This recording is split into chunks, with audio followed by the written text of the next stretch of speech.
Welcome to Remnants of the Lost, a channel devoted to exploring the forgotten corners of human history, the mysteries that challenge everything we think we know, and the wisdom buried beneath time itself. Here, we travel through the ruins, myths, and miracles of the ancient world. Not to romanticize the past, but to understand the minds that built it. Each story we uncover is a fragment of who we truly are. And today, we begin one of our most extraordinary journeys yet. One that will take us deep into the Amazon rainforest, where the echoes of humanity's first intelligence still whisper from the stone. This is part 1 of our 2-part voyage through the Amazon's lost geometry. In this episode, we'll explore the ancient rock art of La Lindosa, Colombia. Vast walls painted more than 13,000 years ago by a people who saw the world through balance and proportion. In part 2, we'll travel south into Brazil, where the forest hides colossal geometric earthworks, the Amazon geoglyphs, carved into the land thousands of years later.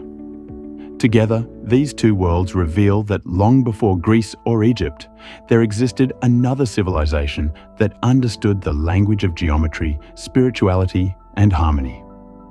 So stay until the end, because this journey may forever change how you see human history and yourself. Far beyond the reach of modern roads, in the heart of the Colombian Amazon, lies a sandstone ridge known as Serranía de la Lindosa. Here, nature has kept a secret for millennia, a living gallery painted by the earliest artists of the Americas. Across these cliffs stretch tens of thousands of figures, hunters, animals, celestial symbols, and swirling patterns painted in red ochre. Some images rise more than 10 meters high, others hide low along the riverbanks.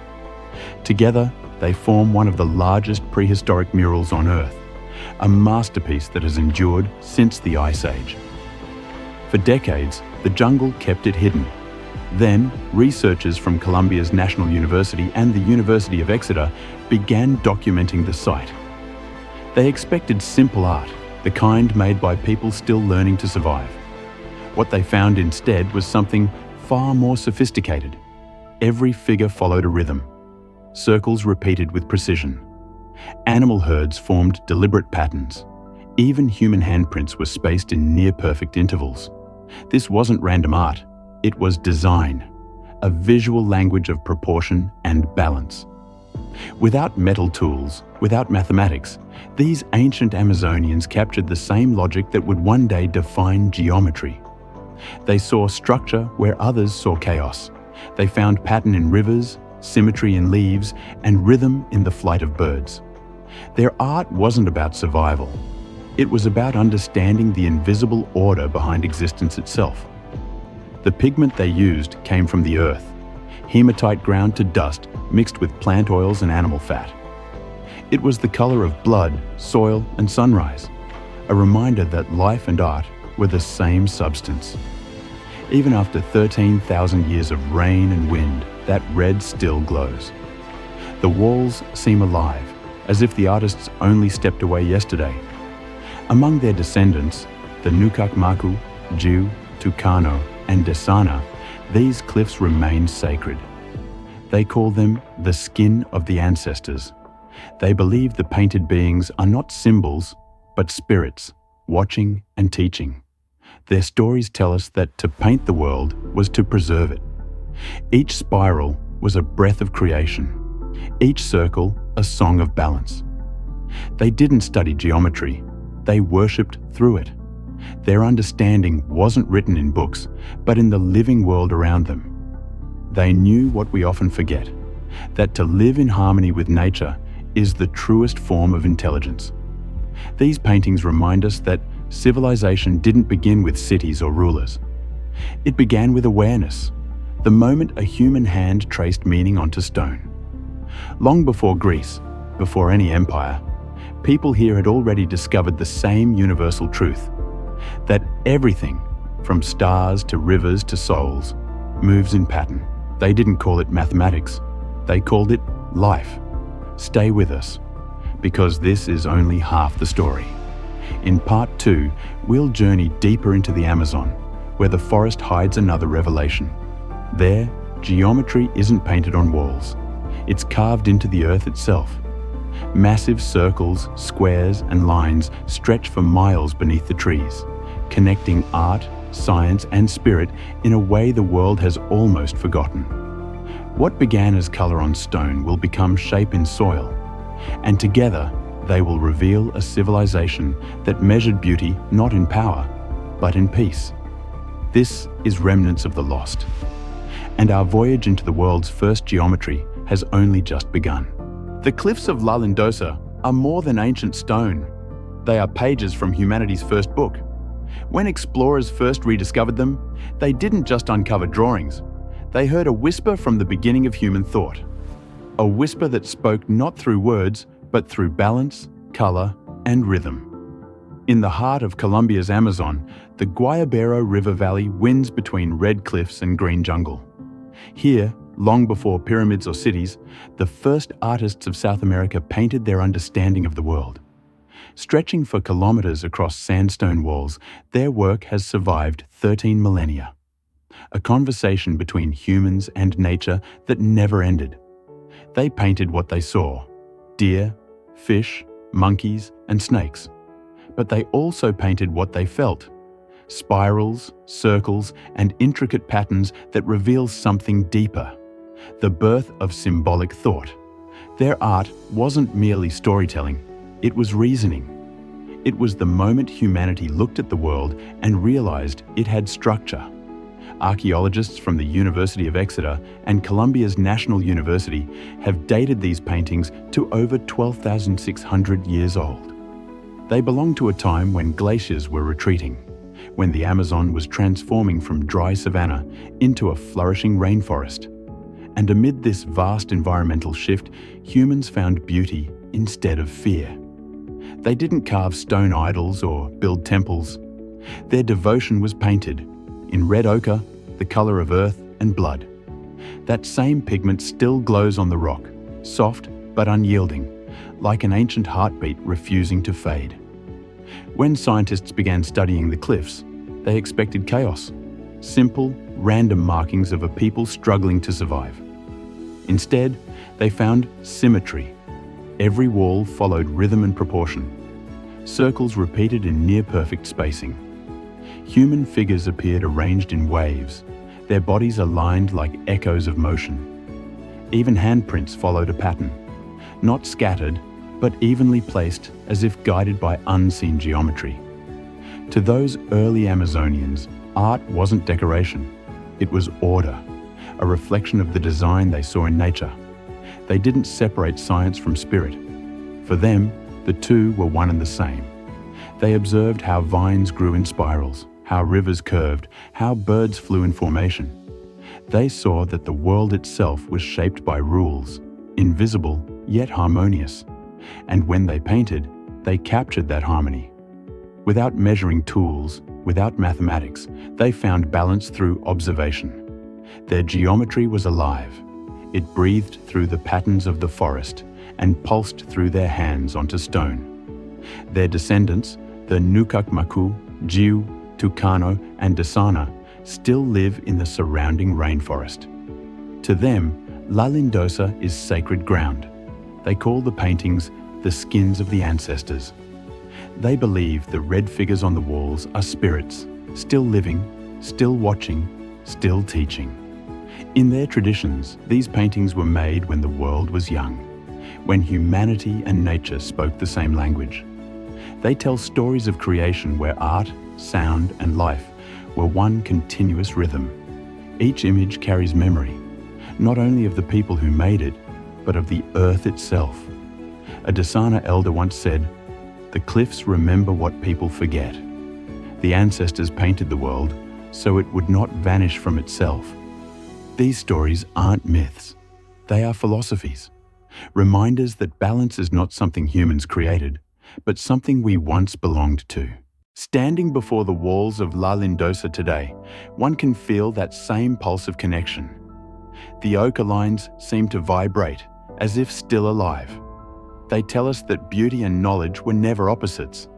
They were born together. For these ancient artists, To understand was to create, and to create was to sustain life. They lived without kings or empires, yet their legacy outlasted them all. Their wisdom was not built on domination, but on coexistence.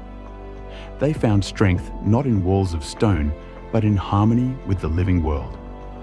In a modern age obsessed with power, their message feels revolutionary. That peace is the truest form of intelligence. They remind us that we don't need to control the world to be a part of it. We only need to notice its rhythm, to live in its symmetry, and to move with its balance. The cliffs of La Lindosa still whisper to those who listen. They whisper that humanity's first language was not speech, but pattern. That our first teachers were not gods or kings, but rivers, stars, and wind. And that understanding creation begins not with invention, but with reverence. The artists who painted these walls are gone, but their geometry remains, etched into both stone and soul. It tells us that the most powerful civilizations are not those that conquer the world, but those that understand it. The ancients of the Amazon understood it well. They left us no ruins, no gold, no monuments, only wisdom drawn in red. And in its simplicity lies perfection. This is the message of La Lindosa, that everything alive is connected, and that art was our first act of peace. The cliffs still glow with that truth. You just have to look closely enough to see it. Within the glow of resin-fed torches, the ancient Amazonians gathered before the painted cliffs in rhythmic procession. Bodies were coated in red ochre, the same pigment that marked the hands on the rock, each streak symbolizing the blood of the forest itself. Chants rose in steady pulses, imitating the heartbeat of the earth. Offerings of fruit, feathers, and carved figures were placed at the base of the wall, and when the ceremony reached its height, a chosen participant stepped forward, adorned with palm leaves, crown of bird bones, and fresh pigment drawn across the chest. The act that followed was not seen as cruelty or fear, but as the completion of a sacred exchange. Life returned to life, spirit to spirit.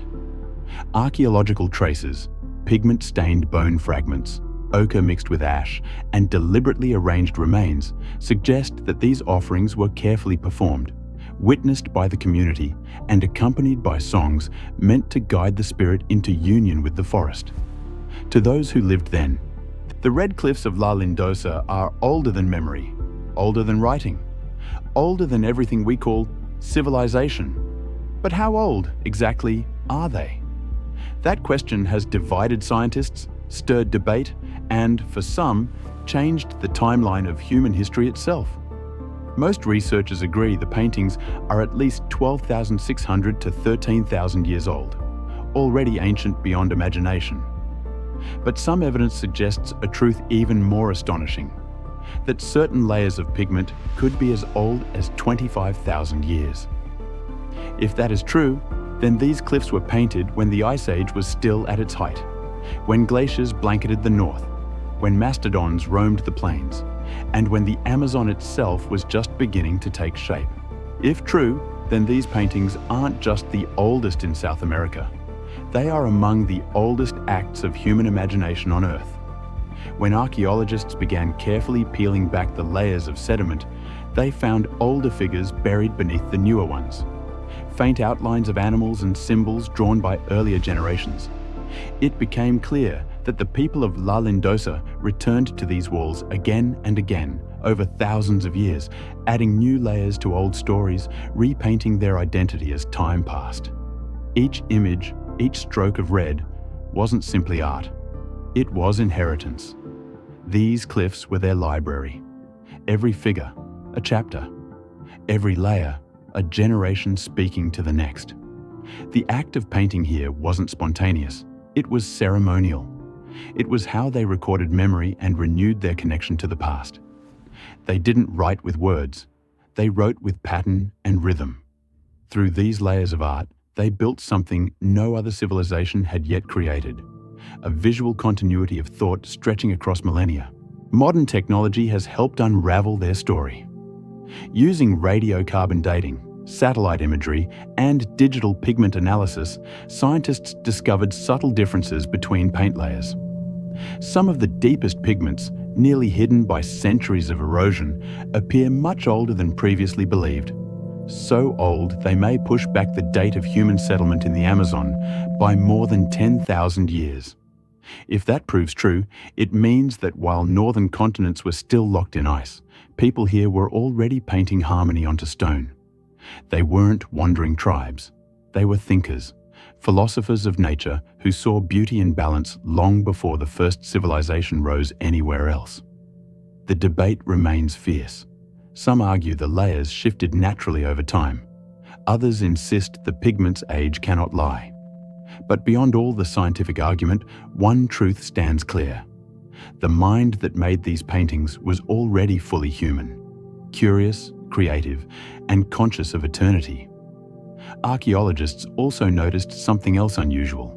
Unlike European Ice Age art, which often depicts hunting scenes or dominance over animals, the Amazonian paintings show relationship and coexistence. Humans are not conquerors here. They are participants. They dance beside the animals, not above them. Their figures are small. If the 25,000-year theory is correct, then humanity's timeline needs rewriting. It would mean that civilization, at least in thought, began not in Mesopotamia or Egypt, but here, in the living lungs of the earth. It would mean that while much of the world was frozen, people in the Amazon were already building the foundations of art, logic, and spirituality, all in harmony with nature. But maybe what matters most isn't the number. Maybe the true message of La Lindosa lies not in its age, but in its endurance. For tens of thousands of years, wind and rain have tried to erase these walls. And yet, the images remain, fading, yes, but not gone, as if time itself respects what was painted in peace. Every civilization builds monuments. Most of them crumble. But these artists didn't carve empires into stone. They carved understanding into consciousness. They painted not for glory, but for continuity, for the rhythm of life that never ends. So whether these cliffs are 13,000 or 25,000 years old, their meaning does not change. They tell us that the first language we ever spoke wasn't sound, it was pattern. And the first truth we ever understood wasn't power, it was balance. That is the real message of La Lindosa, that wisdom can be both ancient and eternal. That progress is not measured by how much we control, but by how deeply we connect. As the red cliffs glow beneath the rainforest sun, they remind us that the human spirit has always been reaching, not upward for domination, but outward for harmony. And that reaching, that endless curiosity, is what makes us human. The debate of time may continue, but the art already answered the question long ago. It tells us in every spiral, every circle, every echo of red. We have always known the geometry of peace. The world 13,000 years ago was a place of transformation. The Ice Age was ending. Vast glaciers that had once covered the north were melting, and rivers swelled with the breath of a new world. The Amazon, which had been a dry savanna for millennia, began to bloom into the living ocean of green we know today. And within that vast wilderness, human hands were painting stories of everything they saw and everything they feared. The cliffs of La Lindosa are more than an archive of beauty. They are a record of survival. Among the thousands of paintings, scientists have identified figures of creatures that no longer exist. Enormous ground sloths, prehistoric horses, even mastodons. These weren't mythic beasts. They were real, seen and known by the artists who painted them. That detail changed everything. It proved that these murals were not only art, they were Ice Age memories, painted by witnesses of a vanished world. The people who lived here were surrounded by power and danger. Imagine a forest filled with thunderous footsteps, the cry of great predators, the crash of trees under the weight of giants. And yet, amid all this chaos, humans found order. They painted not panic, but pattern, not terror, but meaning. The red spirals and circles of La Lindosa were not random shapes. They were meditations on the cycle of existence. These ancient artists saw the rise and fall of life as part of a rhythm, the same rhythm that governed the stars, the rivers, and their own hearts. In their world, extinction wasn't tragedy. It was transformation. They understood what we often forget, that death is not the end, but the passage between patterns. Around 12,900 years ago, something extraordinary happened. A sudden global cooling, now known as the Younger Dryas event. The temperature of the Earth dropped sharply. Glaciers returned and chaos swept across continents. Crops failed, species vanished, and the skies, according to legends from every corner of the world, blazed with fire. Modern scientists believe the cause may have been a comet impact, a series of explosions that rained fire and ash across the planet. If true, that event changed everything. And yet, amid that catastrophe, the people of the Amazon did not vanish.